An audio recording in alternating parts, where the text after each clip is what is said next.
Donasi dakwah multimedia Nidaus Salam. Berikan donasi terbaik Anda untuk dakwah dan pendidikan Islam. Bismillahirrahmanirrahim. Alhamdulillahirabbil alamin wassalatu wassalamu ala asrofil anbiya'i wal mursalin nabiyina Muhammad wa ala alihi wa sahbihi wa man tabi'ahum bi ihsanin ila yaumiddin. Amma ba'du. Kita melanjutkan pembahasan hadis Arba'in An-Nawawiyah, dan kita masuk di hadis yang ke-40. Al-Imam Nawawi rahimahullah ta'ala, beliau berkata, An Ibni Umar radhiyallahu anhuma qala, dari Abdullah bin Umar radhiyallahu anhuma berkata, akhadha Rasulullah sallallahu alaihi wasallam biman kibayya. Pernah Rasulullah sallallahu alaihi wasallam itu beliau memegang kedua pundakku. Faqala, kemudian Rasulullah mengatakan, kun fid dunya ka'annaka gharibun. Jadilah kamu, wahai Abdullah bin Umar, di dunia seperti orang yang asing, au abiru sabilin, atau seperti orang yang sedang menyeberang jalan. Wa kana Ibnu Umar yaqul, dan Abdullah bin Umar radhiyallahu anhuma beliau berkata, idza amsayta fala tantadhiris sabaha.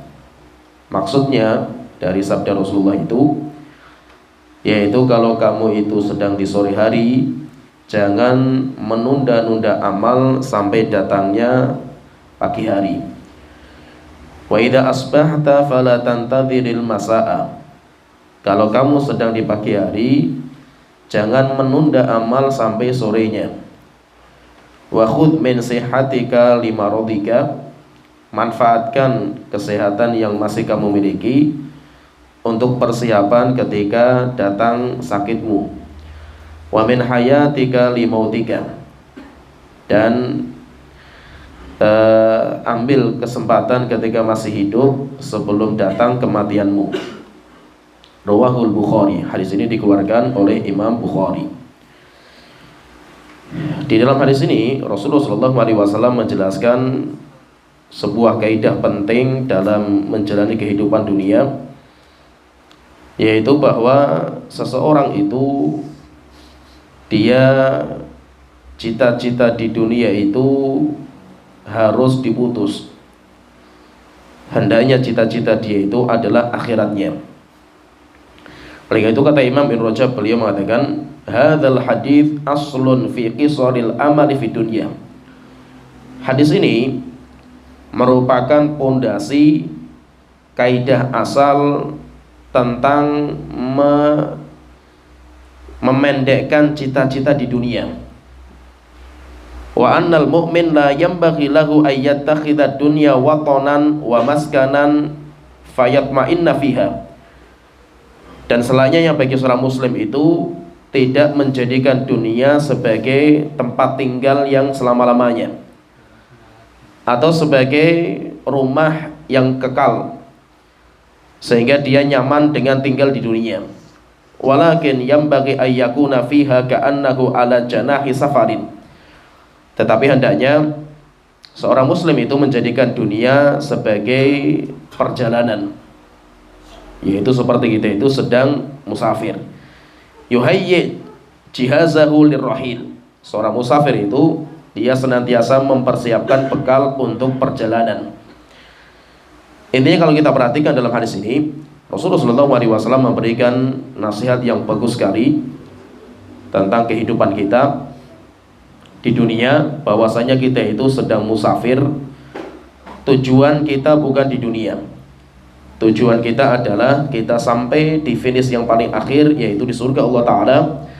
Dunia itu sebagai penyeberangan kita. Di sini kalau kita perhatikan dalam hadis ini, Rasulullah SAW itu ketika ingin mengajarkan kepada anak kecil, karena Abdullah bin Umar waktu itu masih kecil, dan itu penting sekali dalam pendidikan, hendaknya berkaitan masalah iman itu mulai kita didik anak kita itu sejak kecil, jangan sampai terlambat. Karena pendidikan iman itu kalau sudah terlambat, mengulangnya itu berat sekali. Maka fahami di sini bahwa ketika anak itu masih kecil, yang terbaik itu mendidik iman. Iman itu berkaitan masalah hati. Sedangkan syariat itu sholat, kemudian puasa, kemudian ibadah-ibadah yang lain itu nanti dibangun di atas itu. Dan mendidik iman itu kalau kita perhatikan, Rasulullah itu ketika mendidik iman para sahabat yang masih kecil itu mendidiknya itu dengan pendekatan kepada mereka. Sehingga terkadang ada seorang sahabat yang dipeluk sama Rasulullah, kemudian pendidikan masuk. Ada yang dirangkul sama Rasulullah, pendidikan baru masuk. Ada juga yang dengan cara Rasulullah itu boncengkan dulu, setelah itu baru pendidikan masuk. Ada dengan cara terkadang diajak jalan-jalan dulu, setelah itu pendidikan itu masuk. Maksudnya apa? Mendidik anak itu nggak seperti kita itu mendidik orang dewasa. Pendidikan anak itu berbeda. Kelirunya itu ketika menyamakan pendidikan anak dengan pendidikan orang dewasa. Itu yang keliru fatal. Karena alamnya anak itu berbeda dengan alamnya orang tua. Memang ketika alamnya orang tua, namanya adab dalam belajar. Kita duduk di majelis ilmu seperti ini, adab orang belajar itu kan duduk tenang. Bahkan para sahabat mengatakan ka'anna ala ru'usina thair. Kita itu kalau sudah duduk depan Rasulullah di majelis ilmu beliau itu, seakan-akan di atas kepala kita itu ada burung. Sehingga para sahabat itu diam. Burung itu nggak hinggap di tempat yang gerak. Burung itu akan hinggap di tempat yang diam. Ketika burung hinggap di pohon, karena diamnya pohon itu, tapi ketika datang angin, burungnya terbang. Menunjukkan apa? Para sahabat ketika mereka duduk depan Rasulullah itu anteng mereka itu. Tapi apakah ini diterapkan untuk pendidikan anak-anak? Tidak. Rasulullah SAW itu tidak menerapkan itu ke anak-anak.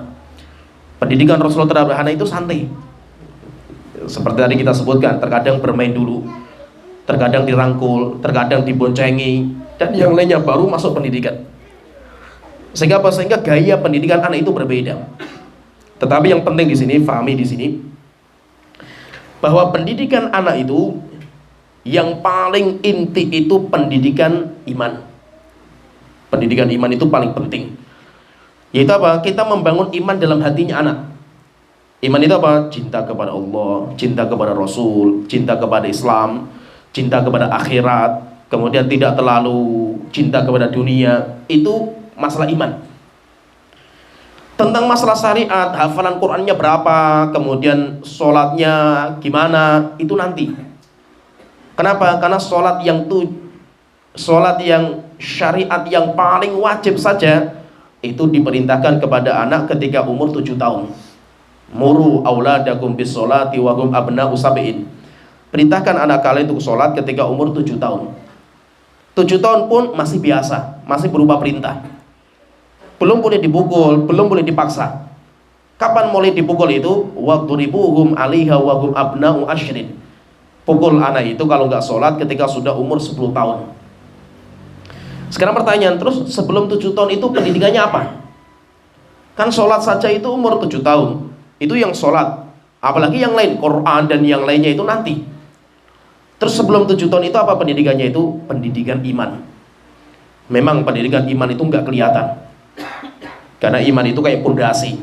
So hebat-hebatnya pondasi, tetap itu akan tertutup dengan tanah.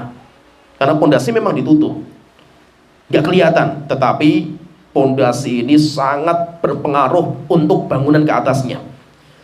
Pondasi itu kayak iman, bangunan ke atasnya itu kayak syariat. Syariat itu apa? Yang nampak, sholat, kemudian baca Quran, rajin ke masjid, itu kan bangunan. Ketika kita itu lebih mementingkan bangunan, lupa pondasi, akan datang waktu di mana bangunan itu roboh. Biasanya itu robohnya bangunan syariat anak kita, robohnya bangunan kesolehan anak kita itu biasanya kalau sudah balik. Anak sebelum balik itu bisa kita paksa, sehingga anak itu insya Allah nurut sama kita. Ditakut-takuti dengan ancaman, kalau nggak sholat dijewer, kalau nggak ngafal Quran dipukul, bisa. Tapi ketika nanti anak sudah balik, dia sudah berani melawan orang tuanya.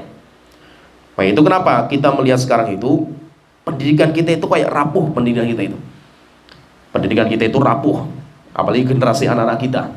Kenapa? Karena orang tua terlalu peduli dengan syariatnya. Hafalan Qurannya yang ditonjolkan, bagus. Bukan berarti gak bagus, bagus.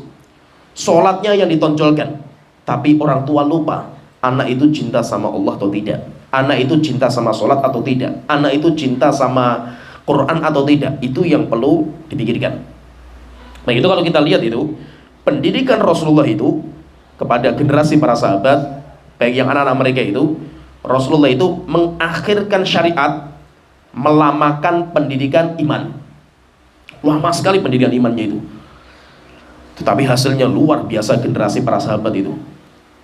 Oleh itu maksudnya di sini pembahasan seperti ini, kun fid dunya ka'annaka gharibun. Ini Rasulullah sudah nasihatkan kepada anak kecil. Abdullah bin Umar masih kecil, tapi sudah dinasihati dengan Rasulullah dengan nasihat seperti ini. Nasihat yang luar biasa. Dan itu pun dengan cara santai. Rasulullah megang pundaknya Abdullah bin Umar, diajak jalan. Ketika sudah masuk, yaitu terbuka hatinya, setelah itu baru masuk pendidikan. Sehingga luar biasa para sahabat itu, karena pendidikan Rasulullah yang terbaik, akhirnya muncul generasi-generasi yang hebat. Walaupun secara syariat mungkin kalah dengan kita, secara syariat mungkin kalah sama anak kita. Hafal Quran anak kita itu 3 tahun itu bisa 30 juz. Sedangkan Abdullah bin Umar hafal Quran surat Al-Baqarah saja 12 tahun mereka itu. 12 tahun, bayangkan. 12 tahun berarti SD, SMP, SMA. Itu baru selesai surat Al-Baqarah 2 juz setengah. Itu kalau di kita mungkin murid yang paling dedel lah di kita itu. Tapi pendidikan Rasulullah itu bukan syariat yang mereka bangun. Yang dibangun itu adalah pendidikan iman. Dan itu PR bagi kita. Apalagi kalau kita punya anak, PR kita itu seperti itu. Memang terkadang kita sebagai orang tua, apalagi orang tua baru hijrah, orang tua baru ngaji, wes luar biasa lah semangatnya, termasuk diterapkan ke anaknya. Sehingga anaknya pengen segera jadi ustadz, pokoknya itu. Kenapa? Karena biasa orang-orang baru hijrah itu seperti itu. Akhirnya nanti malah gagal panen. Dan saya seringlah nasihati kayak gitu kepada teman-teman. Biasanya teman-teman yang baru-baru ngaji lah. Saya ada orang tua, ya dulu baru ngaji semangat sekali itu. Sampai dia itu sering ke rumah saya, sering ketemu sama saya, padahal rumahnya jauh dari Kajen. Jauh, sering ngobrol, diskusi dan yang lainnya. Saya waktu itu awal-awal saya sudah ngomong itu ke dia itu, anak kamu jangan dipondokkan dulu, masih kecil anaknya itu. Ya, SD saja sudah dipondokkan itu, jangan dulu. Dia ngatakan enggak, mumpung masih kecil itu, biar nggak seperti saya itu yang ngajinya sudah tua itu. Saya bilang sabar itu. Ya, dia nggak mau terus dipondokkan, padahal pondoknya jauh sekali itu, daerah Solo, sejak SD bayangkan itu. Subhanallah itu, saya pun kemarin ketemu kaget juga itu. Dia ngeluh ke saya itu, kenapa Ustadz, anak saya udah lulus SMA, sudah nggak mau interaksi dengan agama lagi. Baca Quran sudah malas, kemudian apalagi ngaji dulu pengajian wes bosan katanya itu, membosankan katanya itu. Ya. Apalagi suruh mondok lagi wes enggak. Akhirnya apa? Malah dia itu kuliah di umum dan ngerinya itu jadi orang liberal. Kuliah kumpulnya sama orang liberal, bahkan orang-orang yang sufi yang ekstrim gitu. Setelah itu apa? Kajian ditinggal, semua sunnah ditinggalkan, agama semua ditinggal itu. Sampai akhirnya dia pusing juga itu. Akhirnya saya bilang, dari dulu sudah saya katakan gitu. Kenapa? Karena pendidikan itu keliru kita itu. Kita itu bisa lah maksa anak untuk mondok, itu bisa. Yang menjadi pertanyaan itu apa? Anda bisa nggak membuat anak itu cinta sama pondok? Itu yang jadi pertanyaan. Anda bisa lah maksa anak untuk hafal Quran, itu bisa, tinggal dicubit saja bisa gitu. Tapi yang menjadi pertanyaan, bisa nggak Anda itu membuat anak itu cinta sama Quran? Kalau cuma sekedar kita itu memaksa anak ibadah mudah, tapi namanya orang dipaksa itu nggak suka gitu loh. Namanya paksaan itu nggak menyenangkan. Akhirnya akan datang waktu di mana dia akan tinggalkan semua ibadah. Dan itu ada banyak lah, kalau kita lihat cerita seperti itu banyak sekali lah. Kalau gitu kita harus ya evaluasi dalam dunia pendidikan kita, apalagi untuk anak kita sendiri itu. Oleh itu kita terapkan, kalau saya sendiri itu terapkan untuk anak saya itu, saya perlambat syariat. Gak apa-apa lah, anak-anak seumuran dengan anak saya mungkin sudah hafal surat ini, gak apa-apa. Anak saya belum hafal apa-apa, gak apa-apa. Kenapa? Karena saya masih membangun rasa cinta anak saya kepada Al-Quran. Dan itu bangunan cinta itu lama. Membangun cinta itu gak mudah. Nah itu maksudnya kalau kita perhatiin di sini, Rasulullah SAW itu beliau memberikan wasiat kepada anak kecil luar biasa, yaitu wasiat masalah keimanan. Dan akhirnya Abdullah bin Umar yang waktu itu masih kecil, dia itu bisa mengambil faidah wasiat Rasulullah sampai dijadikan sebagai pedoman hidup sampai meninggalnya. Dan itu yang penting. Yang penting itu bahwa wasiat itu masuk dalam hati. Dan terkadang namanya kita nasihati anak itu kalau dinasihati itu kayak mbah-mbah lah itu. Tetapi kita itu jangan malas-malas untuk menasihati. Dia mungkin kayak gitu, tapi ketika momennya tepat, nasihat itu akan masuk. Anak itu akan merekam gitu. Anak itu akan merekam. Dan nasihat ketika anak masih kecil, nasihat loh ini, bukan amarah. Nasihat ketika masih kecil itu kayak kita itu mengukir dalam hati anak seperti mengukir dalam batu. Namanya mengukir dalam batu itu lama gitu. Tapi kalau sudah selesai, susah sekali hilangnya itu. Maka apa? Kita mengukir, melukis sebuah lukisan indah di atas kertas, cepat dan hasilnya cepat bagus. Tapi kena air hujan hilang semua. Berbeda dengan kita itu melukis di atas batu, susah, lama sekali lukisannya itu. Tapi ketika sudah jadi, mau kena hujan, mau kena badai, mau kena apa saja, lukisannya masih ada. Dan itu apa? Pendidikan anak. Nah itu mendidik anak itu prosesnya panjang. Tidak seperti membalikan tangan. Mendidik anak itu prosesnya panjang sekali. Sehingga kita itu harus belajar bagaimana kita itu mendidik anak kita. Kenapa? Karena mendidik anak itu nggak mudah. Mendidik anak itu tidak mudah. Maka harus ada ilmunya. Kita harus belajar dan kita itu harus berani merubah. Pendidikan yang sudah berjalan seperti ini itu harus kita rubah. Intinya kalau kita perhatikan, Rasulullah SAW itu beliau mendidik para sahabat yang masih kecil itu dengan nasihat-nasihat yang luar biasa. Dan itu yang dibutuhkan sama anak. Anak kita itu butuh nasihat. Anak kita nggak butuh amarah. Itu sampai ada seorang ya ahli bahasa, seorang penyair yang mengatakan bahwa anak itu kayak manusia itu kan kayak tanah. Tanah itu untuk hidup membutuhkan hujan. Namanya hujan itu deras, satu demi satu terus gitu, netes terus kan itu namanya hujan. Dan tanah itu tidak bisa ditumbuhkan dengan suara halilintar. Sebesar-besar suara halilintar tidak bisa menumbuhkan tanaman. Demikian juga apa? Antara kita dengan anak kita. Anak kita nggak butuh suara yang keras dari kita. Anak kita nggak butuh marah dari kita. Tetapi yang dibutuhkan sama anak itu apa? Tetesan air hujan yang terus di dalam hati anak, nasihat demi nasihat terus. Anak diskusi dengan kita, diajak ngobrol, diajak diskusi lagi, diajak kita itu, anak itu dewasa, anak kita diajak berpikir. Dan itu sejak kecil anak kita sudah dilatih seperti itu. Jadi intinya kalau kita perhatikan, nasihat Rasulullah itu luar biasa. Dan ini nasihat seperti ini beliau sampaikan kepada Abdullah bin Umar, dan beliau masih kecil. Rasulullah memberikan nasihat kepada Abdullah bin Umar, yaitu tentang kehidupan dunia. Kun fid dunya ka'annaka gharibun au abiru sabilin. Nah, jadilah kamu di dunia itu satu dari dua pilihan. Yang pertama, ka'annaka gharibun, kamu itu bagikan orang asing. Ini pilihan yang pertama.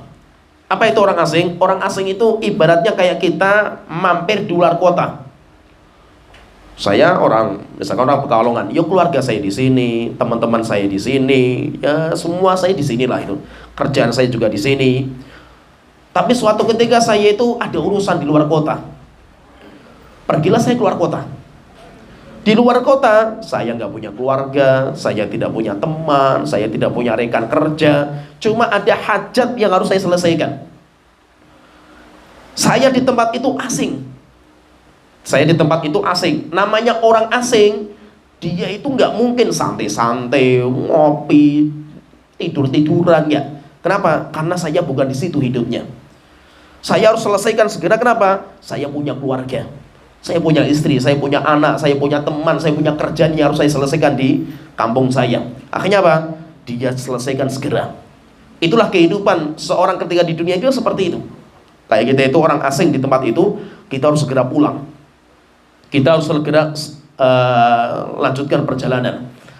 Maka yang pertama Rasulullah menggambarkan orang mukmin itu di dunia bagaikan orang asing. Kun fid dunya ka'annaka gharibun. Orang yang asing. Atau yang kedua, au abiru sabilin. Atau yang kedua, jadilah kamu itu seperti orang yang sedang menyeberang jalan di tengah perjalanan. Yaitu seperti ibaratnya apa? Kayak kita itu saya dari Pekalongan mau ke Salatiga. Dalam perjalanan saya yang melelahkan ini, saya akhirnya harus mampir ke rest area. Berhentilah saya di rest area, saya buang hajat lah, saya ngopi dulu sejenak lah, saya makan lah. Setelah itu apa? Lanjut lagi perjalanan. Mampirnya saya di rest area ini, itulah kehidupan dunia saya. Sehingga bahwa kehidupan dunia itu nggak mungkin lama-lama kita itu.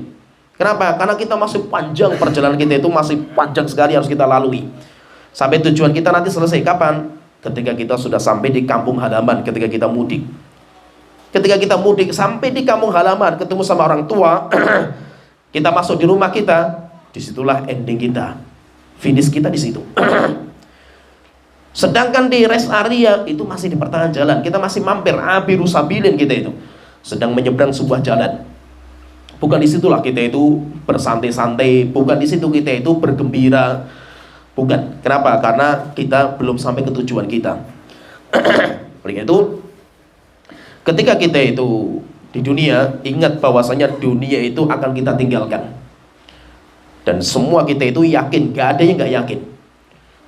Semua orang itu yakin, hatta orang yang ateis sekalipun yakin bahwasanya dia akan mati.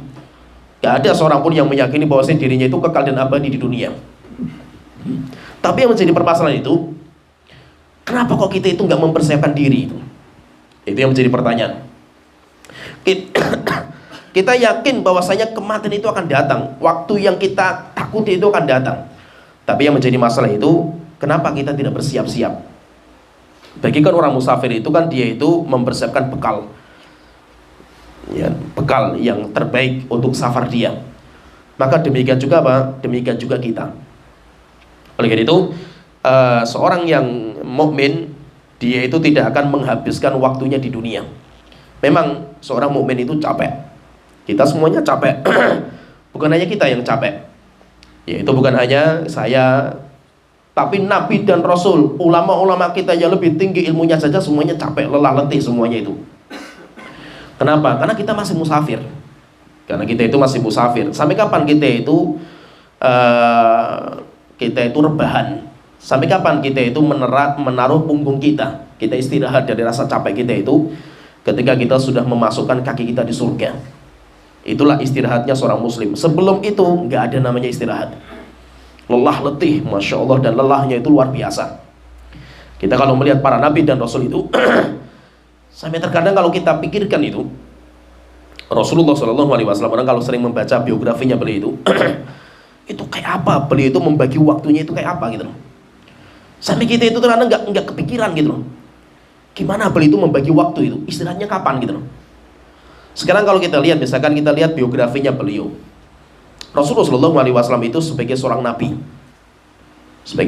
dan rasul, bebannya umat manusia. Rasulullah juga memikirkan negara, karena Rasulullah sebagai raja, pemimpin negara. Rasulullah juga memikirkan keluarga, bahkan istri beliau 9. Ketika beliau meninggal dunia, semuanya 11. Rasulullah juga punya anak dan cucu, dan yang lainnya lah, Masya Allah itu. Rasulullah ibadahnya seperti itu gitu. Sampai terkadang malam hari itu sholatnya itu sampai nggak terbayangkan sholatnya Rasulullah SAW itu. Pertanyaan kita ini, kapan istirahatnya beliau? Sampai Allah Ta'ala mengatakan, fa'idha faraqta fansab, Muhammad, kalau kamu sudah selesai mengamalkan satu pekerjaan, pindah kerjaan yang lain. Fa'idha faraqta, kalau kamu sudah selesai dalam pekerjaan, aktivitas, fansab, ayo berdiri lagi, cari kerjaan yang lain. Terus sampai kapan kita itu istirahat? Nggak ada istirahatnya seorang muslim itu. Orang muslim itu seperti itu, capek, lelah, letih. Tetapi nanti akan terbayar capek kita itu kalau kita masa panen. Kalau datang masa panen. Kapan masa panen kita itu? Kalau kita sudah masuk surga. Ketika kita masuk surga, selesailah. Maksudnya capek, lelah kita itu semuanya terbayar. Maka itu di dunia itu semuanya capek lah, kita semuanya lelah, letih. Tapi kita perlu bersyukur ketika Allah Ta'ala itu menjadikan lelah letihnya kita itu untuk surga. Semuanya lelah, bukan hanya kita yang lelah itu. Orang kafirnya ya lelah di dunia itu. Orang munafiknya ya lelah, pelaku dosa dan maksiat semuanya lelah semua di dunia itu. Kenapa? Karena dunia itu tempat yang sangat melelahkan. Semuanya capek di dunia itu. Nggak ada yang nggak capek gitu. Antum kerja capek, liburan ya capek. Antum punya duit ya capek, nggak punya duit ya capek. Terus sampai kapan kita itu nggak capek? Nggak ada waktu kita nggak capek gitu. Maka kita perlu bersyukur ketika apa? Allah menjadikan lelah letih kita itu untuk surga. Itu yang terbaik. Bukan berarti kita itu nggak capek. Daripada apa? Daripada orang-orang kafir yang mereka menghabiskan lelah letih mereka untuk dunia. Yang akan mereka tinggal gitu. Yang mereka pun akan meninggalkan dunia itu. Setelah itu apa? Mereka menuju ke tempat yang kekal dan abadi. Nah, itu semuanya karunia dari Allah Ta'ala. Sehingga ketika kita itu alhamdulillah dicapekkan oleh Allah Ta'ala, dilelah letihkan oleh Allah Ta'ala untuk ibadah, itu luar biasa. Kita perlu bersyukur sama Allah Ta'ala. Bukan karena kecerdasan kita, bukan karena kehebatan kita, bukan. Itu semuanya karena karunia Allah Ta'ala. Nah, itu nanti ketika kita itu masuk surga dengan jerih payah yang sekarang kita kerjakan itu, masuk surga itu yang kita ingat cuma hidayah dari Allah Ta'ala. Nah, itu ketika orang masuk surga itu mereka mengatakan alhamdulillahilladzi hadana lihadza. Segala puji bagi Allah Ta'ala yang telah memberikan hidayah kepada kami sampai kita di sini, sampai kita di surga ini. Wa ma kunna linahtadiya laula an hadanallah. Kita tidak bisa mendapatkan hidayah kalau Allah tidak memberikan kepada kita hidayah. Nah, itu apa? Alhamdulillah ketika kita itu dicapekkan untuk sholat. Sholat itu capek enggak? Capek. Ya, capek. Kita manusia, kita bukan malaikat. Di mana malaikat itu nutrisinya mereka dengan ibadah. Nutrisinya malaikat itu ibadah. Malaikat nggak makan, nggak minum. Terus kehidupan mereka itu nutrisinya apa? Ibadah. Kita bukan malaikat. Dan kita pun nggak seperti Nabi dan Rasul. Di mana Nabi dan Rasul itu mereka itu merasakan lezatnya mereka, liburan mereka, berwisatanya mereka itu dalam sholat mereka. Kita nggak bisa iman kita sampai seperti itu. Seperti Rasulullah mengatakan kepada Bilal ketika punya banyak masalah, cara menenangkan pikiran dengan apa? Rasulullah mengatakan, ya Bilal, arihna bis sholah. Tenangkan jiwa kita, segarkan jiwa kita itu dengan sholat. Rasulullah juga mengatakan, wa ju'ilat qurratu ainin li fis sholah. Allah menjadikan penyejuk mata saya itu dalam sholat saya. Kita nggak bisa seperti itu. Sehingga kita itu ya ibadah itu susah payah gitu itu. Sholat ya capek, berat lah kita itu. Puasa ya capek, baca Quran ya mati-matian. Dan kita sholat malam ya masya Allah beratnya luar biasa. Yang penting apa? Yang penting alhamdulillah Allah itu menyibukkan kita untuk kebaikan. Itu semuanya karunia dari Allah Ta'ala. Maka itu kita itu kalau bisa jadikan diri kita itu orang yang sibuk. Kenapa? Kalau kita nggak sibuk, kita nanti akan disibukkan. Jadi pilihannya cuma dua, pilihannya satu dari dua. Kita yang menyibukkan diri atau diri kita yang menyibukkan kita. Tidak ada pilihan yang ketiga. Kalau kita nggak paksa diri kita untuk sibuk dalam kebaikan, diri kita nanti akan memaksa diri kita untuk sibuk dalam perkara yang nggak ada manfaatnya. Mungkin ada pilihan yang kedua, ketiga nggak ada. Sehingga alhamdulillah ketika kita itu disibukkan oleh Allah Ta'ala untuk kebaikan. Ya memang capek, kita lihatnya capek gitu loh.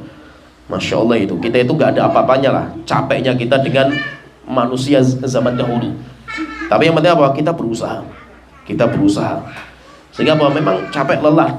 Terkadang apa? Terkadang jiwa kita itu gak mampu jiwa kita itu tidak mampu menampung capeknya kita itu. Dengan banyaknya aktivitas kita itu, jiwa kita nggak mampu.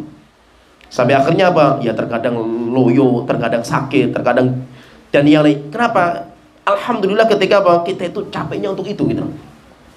Memang luar biasa terkadang kita rasakan diri kita itu capek juga kita itu. Wajar. Terkadang apa? Bukan hanya capek, bosan juga kita itu. Seperti saya misalkan, saya aktivitasnya seperti ini, dakwah, ngajar. Ada waktunya kita capek, ada waktunya loyo, ada waktunya bahkan bosan itu ada. Ada, namanya kita manusia kan gitu. Tapi minimal apa? Minimal bosannya kita itu nggak terlalu parah lah. Kita itu terjerumus dalam dosa dan maksiat. Kita wajar lah, namanya kita manusia seperti itu. Jadi intinya itu, jadikan dunia itu satu dari dua. Yang pertama, kita itu menjadi orang asing di dunia. Kemudian yang kedua, kalau tidak bisa seperti itu, ya kita itu kayak kita itu sedang perjalanan. Kita makan, minum, buang hajat, nggak apa-apa, nggak apa-apa. Tapi jangan lama-lama. Namanya kita istirahat di rest area itu nggak bisa lama-lama. Kenapa? Karena kita akan lanjut perjalanan. Dan Abdullah bin Umar, kalau kita perhatikan itu, beliau ketika dinasihati sama Rasulullah dengan nasihat itu, paham sekali beliau itu. Dan yang penting itu ketika kita itu dinasihati, paham, itu yang paling penting. Bukan hanya sekedar menghafal. Kalau menghafal itu burung saja bisa. Tapi yang paling penting itu apa? Kita itu paham. Karena apa? Karena dengan pemahaman itulah kita itu bisa mengamalkan. Oleh itu kenapa kok Al-Quran itu diturunkan untuk baru ditadaburi. Kenapa? Dengan kita mentadaburi dan kita itu memahami, kita itu bisa mengamalkan. Ya, menghafal itu termasuk alat untuk mentadaburi, tetapi bukan itu tujuannya. Oleh itu pahami ini, termasuk anak kita. Anak kita menghafal Quran itu penting. Tapi yang lebih penting untuk anak kita itu memahami kandungan Al-Quran. Maksudnya itu apa gitu. Sehingga anak kita itu bisa menjadikan Al-Quran itu sebagai petunjuk dalam dirinya. Maka Abdullah bin Umar itu, beliau ketika mendapatkan nasihat seperti ini, faham sekali beliau. Sehingga beliau itu mengambil dari nasihatnya Rasulullah itu ada 4 faidah. Beliau mengatakan di sini ada 4 faidah yang bisa kita ambil dari sabdanya Rasulullah. Maksudnya Rasulullah itu apa sih, kata beliau? Maksudnya itu ada 4. Yang pertama, idza amsayta fala tantadhir shabah. Kalau kita sedang di pagi hari, kerjakan amal yang terbaik yang kita mampu. Jangan menunggu sampai sore. Itu maksudnya yang pertama ini. Yang kedua, fa idza asbahta fala tantadhiril masa. Kalau kita sedang di sore hari, kita masih di sore hari, alhamdulillah masih hidup kita itu. Kerjakan amal terbaik kalian itu, jangan menunda sampai pagi hari besoknya. Ini yang kedua. Kemudian yang ketiga, kata beliau, wa khudh min sihhatika li maradika. Manfaatkan ketika kamu sekarang sehat sebelum datang waktu sakit. Karena sakit akan datang. Sakit itu akan datang. Kemudian yang keempat, wa khudh wa min hayatika li mautika. Manfaatkan hidup kamu yang masih tersisa, masih ada sebelum datang kematian, dan kematian pasti akan datang. Nah, jadi Abdullah bin Umar ketika beliau mendapatkan wasiat Rasulullah ini, langsung beliau itu bisa ngambil faidah. Nah, berarti faidahnya itu. Intinya apa? Berarti yang disampaikan sama Rasulullah itu intinya itu segera dalam berbuat kebaikan sampai datang pembatal, penghalang. Sebelum datangnya penghalang. Kenapa? Karena penghalang amal kebaikan itu banyak sekali. Maka ketika kita itu ada kesempatan, manfaatkan kesempatan itu dengan sebaik-baiknya. Oleh karena itu, kalau kita membaca dalam nasihat Allah dan nasihat Rasulullah, banyak sekali nanti Rasulullah SAW, demikian juga Allah Ta'ala dan Rasulullah itu memerintahkan kepada kita itu untuk segera dalam berbuat kebaikan. Kenapa? Karena mesti nanti ada penghalang itu akan datang. Di antaranya Allah Ta'ala berfirman dalam surat Az-Zumar, bagus sekali. Di sini Allah Ta'ala mengingatkan panjang sekali tentang segera, hendaknya kita itu segera dalam berbuat kebaikan sebelum datang penghalang, dan penghalang itu ada. Allah Ta'ala berfirman dalam surah Zumar, saya bacakan ayat ke-53 sampai panjang. Qul ya ibadiyalladzina asrafu ala anfusihim la taqnatu min rahmatillah. Katakan, wahai hamba-hambaku yang senantiasa bergelimang dalam dosa dan maksiat, la taqnatu min rahmatillah, jangan putus asa dari rahmat Allah, pengampunan Allah. Innallaha yaghfirudz dzunuba jami'an, sesungguhnya Allah senantiasa mengampuni semua dosa. Innahu huwal ghafurur rahim, sesungguhnya Allah Maha Pengampun dan Allah Maha Penyayang. Wa anibu ila rabbikum wa aslimu lahu, segeralah kalian kembali kepada Allah Ta'ala dan menyerahkan diri kepadanya. Min qabli ayyatiyakumul adzabu thumma la tunsurun, sebelum datangnya azab kepada kalian, di mana ketika datang azab tidak ada seorang pun yang bisa menolong kalian. Wattabi'u ahsana ma unzila ilaikum mir rabbikum, ikutilah ucapan-ucapan yang terbaik yang diturunkan kepada kalian dari Al-Qur'an. Min qabli ayyatiyakumul adzabu baghtatan, sebelum datangnya azab secara tiba-tiba. Termasuk apa? Kematian. Kematian. Termasuk apa? Sakit yang datang secara tiba-tiba. Wa antum la tash'urun, sementara kamu tidak menyadari. Au taqulu nafsun, au taqula nafsun, ketika sudah datang azab itu ya tadi, entah itu sakit, entah itu musibah, entah itu kematian, entah itu nanti hari kiamat datangnya azab.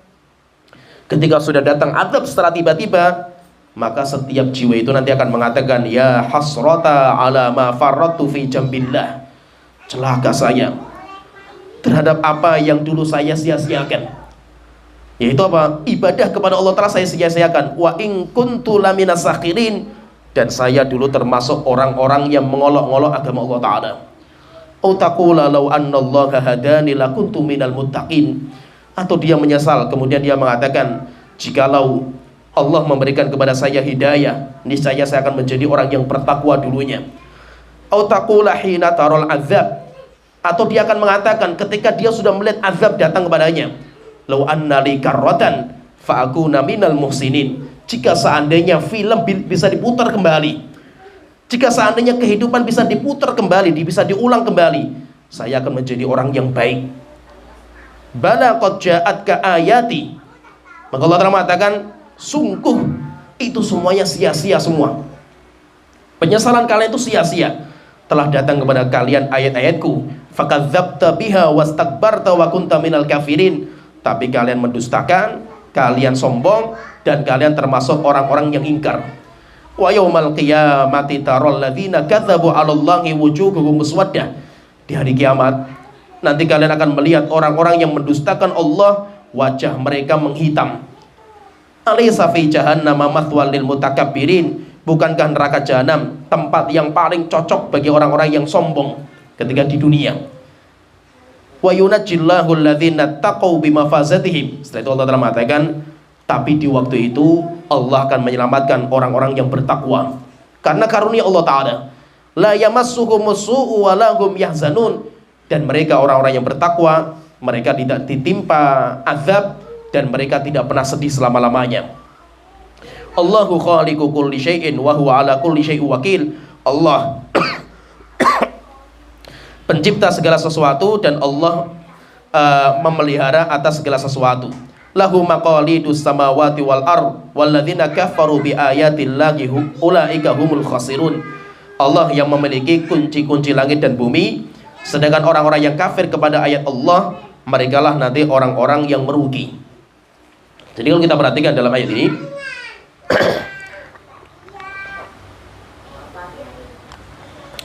yaitu dalam surat Zumar ini, Masya Allah kalau kita perhatikan, yaitu penyesalan yang luar biasa bagi orang-orang yang menunda-nunda amal sampai datang penghalang amal itu.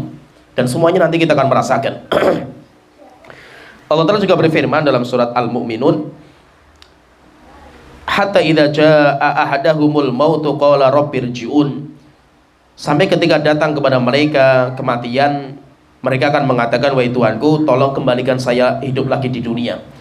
La'alli a'malu salihah fima taraktu, supaya saya bisa beramal soleh yang dulu pernah saya tinggalkan. Kalla innaha kalimatun huwa qailuha. Sekali-kali tidak. Sesungguhnya ini adalah omong kosong yang tidak mungkin bisa diwujudkan. Wa min waraihim barzakhun ila yaumi yub'atsun. Di belakang mereka ada barzah, dinding yang menghalangi mereka dengan alam dunia. Allah Ta'ala juga berfirman dalam surat Al-Munafiqun, wa anfiqu mimma razaqnakum min qabli ayyatiya ahadakumul mautu. Infakkan harta yang kalian miliki sebelum datang kepada salah seorang di antara kalian kematian. Fayaqula rabbi laula akhartani ila ajalin qarib. Ketika datang kematian, dia mengatakan, wahai Tuhanku, jikalau engkau akhirkan sedikit ajal saya, fa as-saddaqa wa aku minas solihin, saya akan sedekah dan saya nanti akan menjadi orang-orang yang soleh. Wala yuakhirullahu nafsan idza jaa ajaluha. Jiwa tidak mungkin diakhirkan kematiannya ketika sudah datang. Wallahu khabirum bima ta'malun. Allah Ta'ala maha mengetahui terhadap apa yang mereka perbuat. Sedangkan sabda Rasulullah yang mengarahkan kita, menganjurkan kita untuk bersegera dalam kebaikan sebelum datangnya penghalang. Dan penghalang itu akan datang, banyak sekali penghalang itu. Di antaranya Rasulullah SAW beliau mengatakan di dalam hadis yang sahih di Sahih Al-Albani dari Abdullah bin Abbas radhiyallahu anhuma, Rasulullah SAW berkata kepada seseorang, "Ightanim khamsan qabla khamsin." Manfaatkan 5 perkara sebelum datangnya 5 pembatal. Yaitu ketika kalian punya 5 kesempatan, manfaatkan sebelum datangnya 5 penghalang. Apa 5 itu? Yang pertama, syababaka qabla haramika. Masa mudamu manfaatkan sebaik-baiknya sebelum datang masa sepuhmu. Wasihataka qabla saqamika. Yang kedua, masa sehatmu sebelum datang masa sakitmu. Wa ghinaka qabla fakrika. Yang ketiga, masa kayamu sebelum datang masa miskinmu. Wa faraghaka qabla syughlika. Yang keempat, masa kosongmu sebelum masa sibukmu. Kemudian yang kelima, wa hayataka qabla mautika. Dan masa hidupmu sebelum datang masa kematianmu. Di dalam hadis ini Rasulullah menyebutkan ada 5.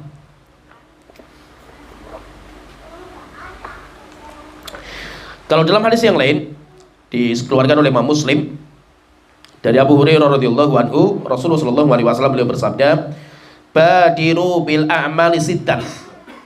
Segeralah kalian dalam beramal sebelum datang 1 dari 6 perkara. Kalau sudah datang ini sudah gak ada manfaatnya lagi. Tulu'us syamsi min maghribiha.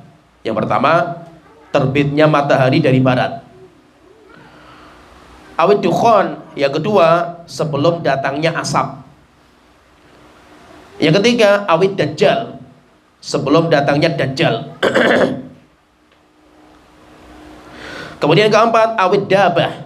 Sebelum keluarnya binatang melata. Kemudian yang kelima, au khosata ahadikum.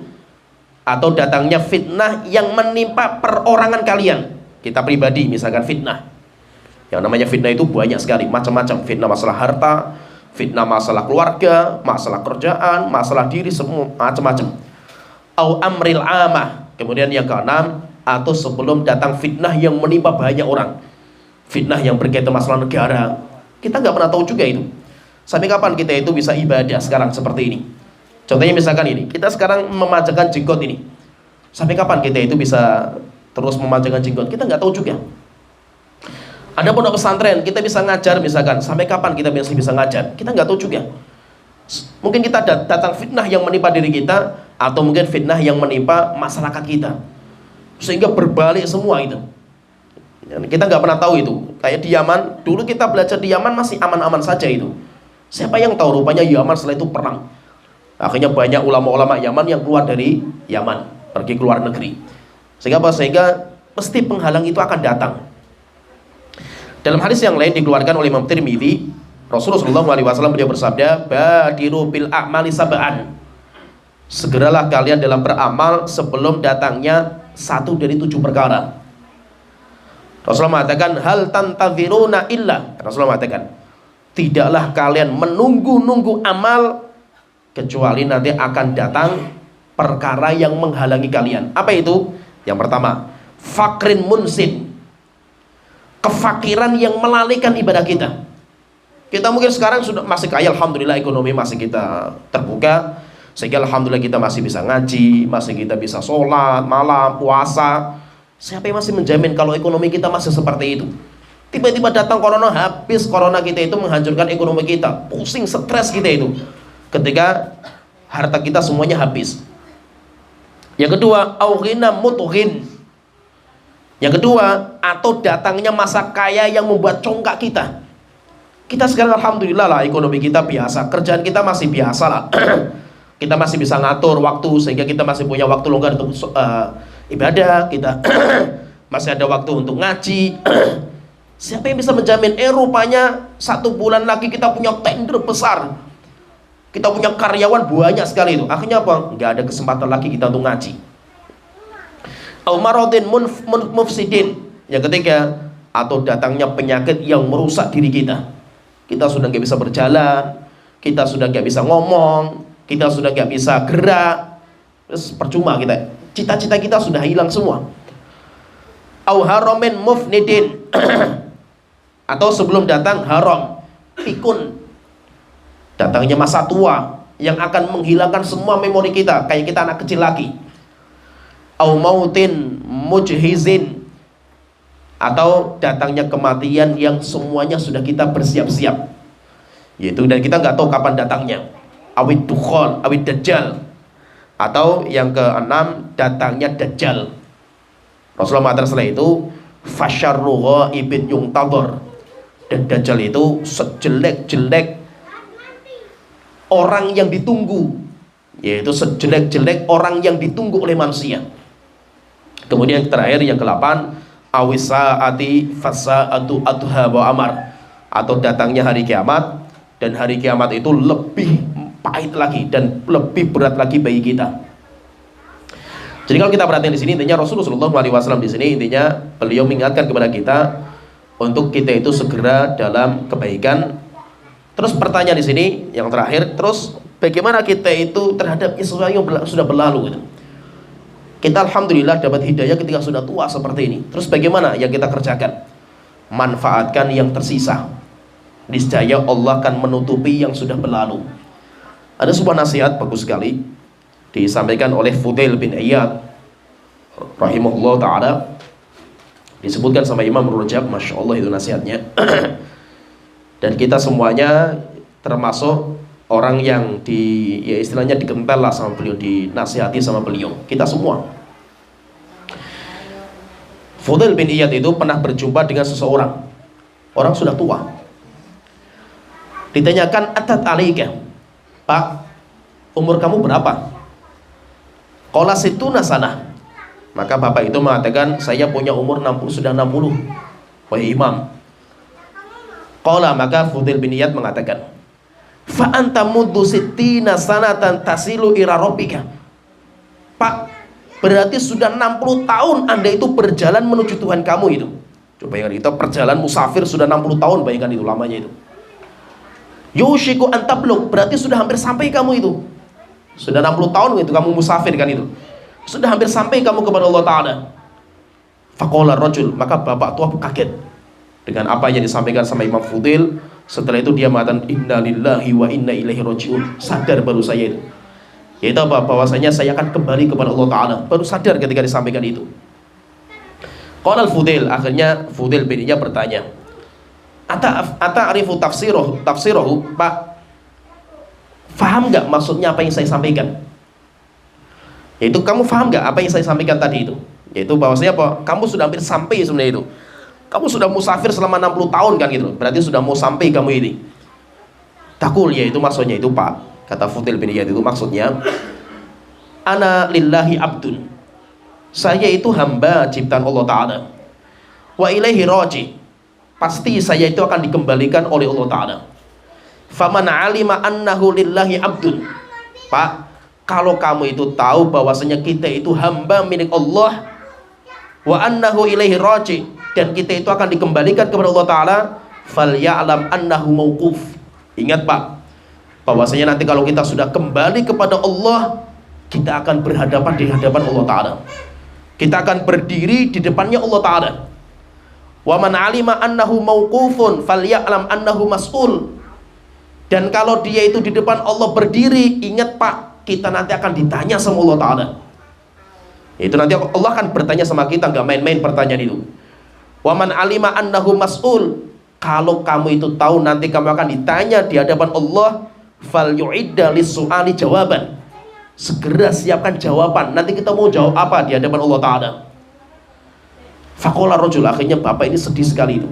Yaitu baru sadar selama 60 tahun ini jawabannya apa nanti ketika Allah itu bertanya kepada kita itu.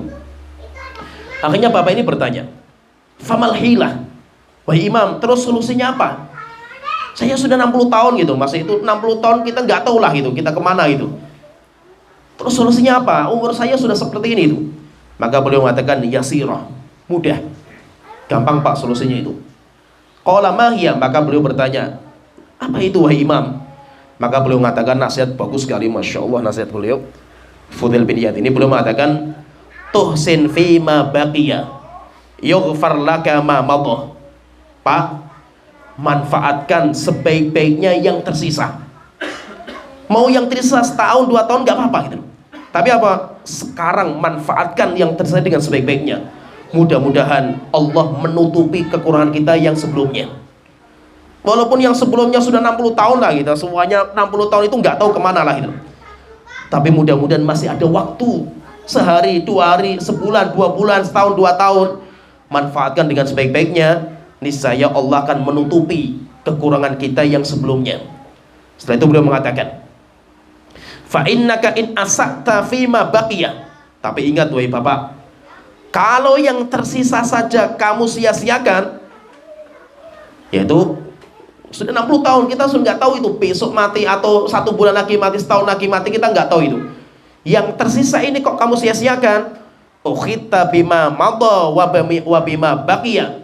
Allah akan mengazab engkau dari umur yang tersisa dan umur yang sudah berlalu. Nah, itu di sini kalau kita pahami di sini berarti apa solusinya itu? Terkadang kan kita pusing juga mikirnya itu.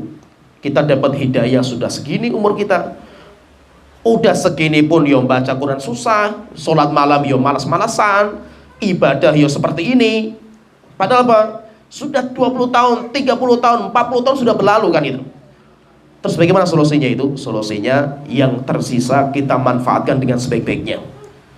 Harapannya apa?